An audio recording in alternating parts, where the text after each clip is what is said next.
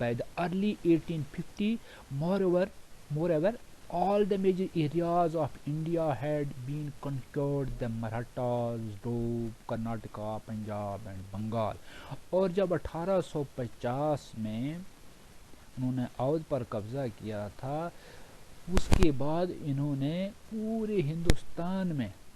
اپنا قبضہ جما لیا تھا، جیسے کہ مہاراشٹر کا پورا ایریا انہوں نے اپنے قبضے میں لیا تھا، ڈوب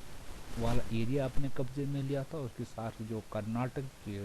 کا جو راج تھا اس کو بھی اپنے قبضے میں لیا تھا، پنجاب جہاں پر سکھوں کا راج تھا اس کو بھی اپنے قبضے میں لیا تھا، اینڈ بنگال، اور بنگال کا سارا ایریا نارتھ تک پورا اپنے قبضے میں انہوں نے لے کر رکھا تھا۔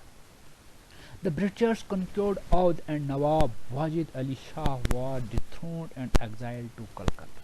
جب انہوں نے اودھ پر سبسڈیری الائنس کے تحت پہلے تو مداخلت کی، بعد میں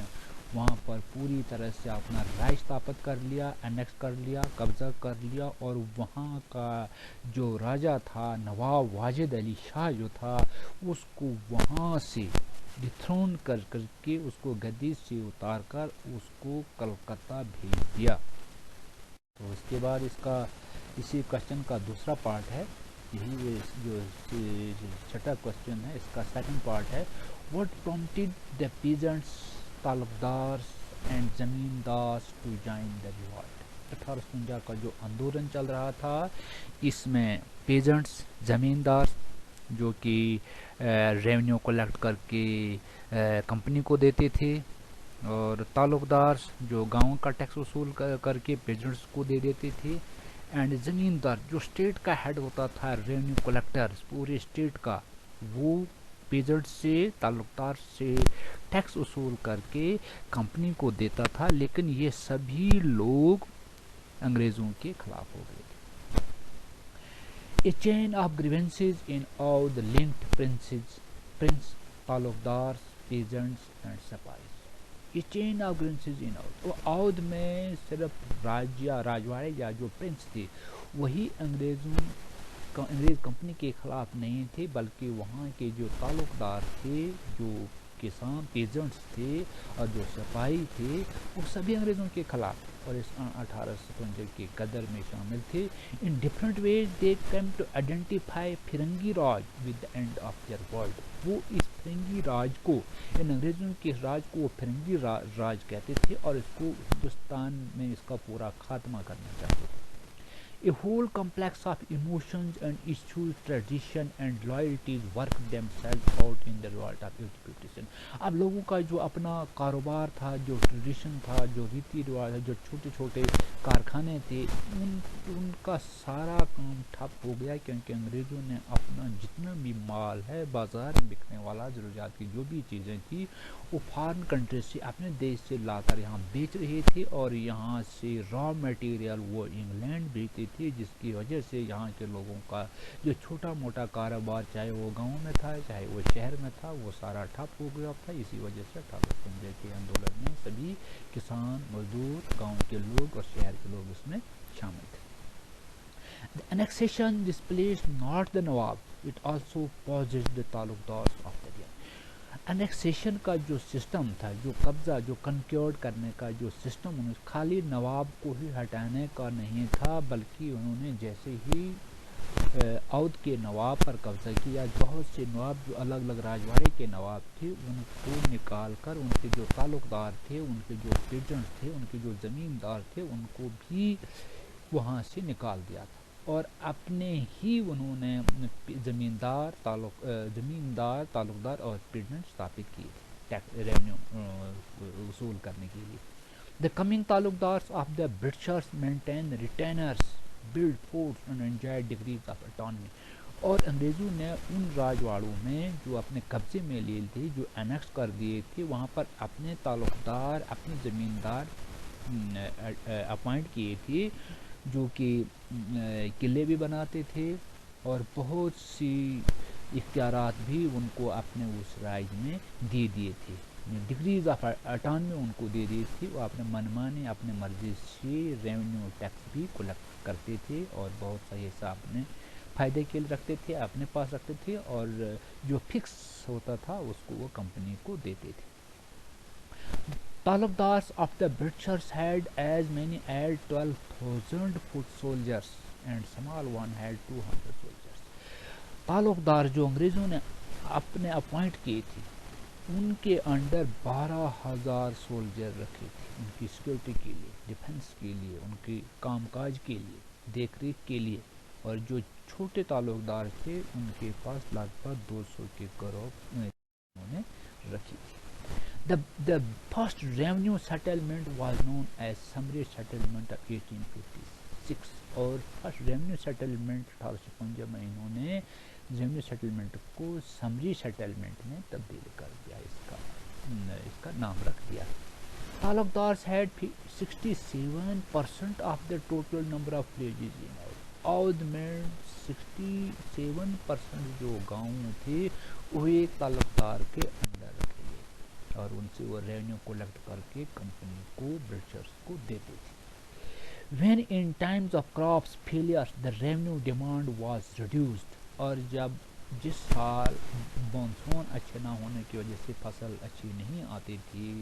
کراپس فیل ہو جاتی تھی، اس وقت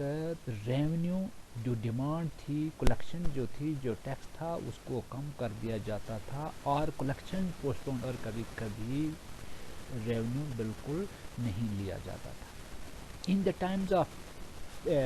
festivities of the peasants would get loans and support that the تعلقدار had earlier provided. اور جو انگریزوں کے بنائے ہوئے جو تعلقدار تھے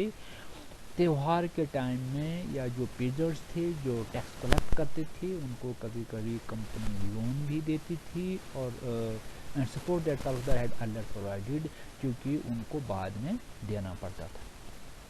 The loyal تعلقدار of the Oudh giant Begum Hazrat Mahal, the wife of Nawab in Lucknow to fight the British. Loyal taluqdar of Awadh, Awadh کا جو تعلقدار جو تھا، جو اودھ کا جو ایریا تھا وہاں کا جو راجہ جو تھا،